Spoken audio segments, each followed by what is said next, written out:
Hurmatli mahalla fuqarolari, bugun Agrobank Beshariq filiali tarafdan kiritilgan vakillar shu mahallaga 3 tajribasi asosida tadbirkorlar bilan uchrashuvimiz bor.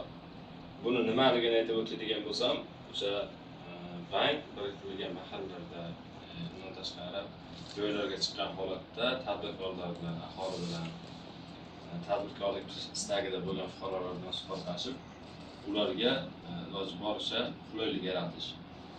Faqat kredit liniyasi emas, boshqa liniyalar, infratuzilma, boshqa qanaqa masala bo'lsa, ularning murojaatini eshitib, shunga ijobiy bir javob berish kerak o'zi aslida. Xuddi shunday bizda hozir mahallada aholini tadbirkorlikka rivojlantirish bo'yicha prezidentimiz 312 sonli qaroriga asosan 5 yil muddatga 2 yil imtiyoz davri bilan kredit ajratiladi. Ayollarga imtiyozli holatda 19%, erkaklarga, erkak tadbirkorlarga 21% beriladi.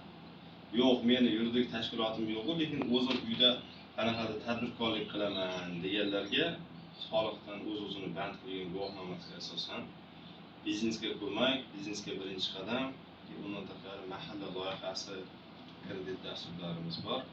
Bular asosida olsangiz 50 million so'mgacha plastik kartaga pul tashlab beriladi. 4 yil, 1 yil. Siz o'sha oladigan nimangizga qarab, summangizga qarab, kredit loyihasiga qarab turib yil belgilanadi. Menga ko'p farq qilgani bilan asosiysi shu.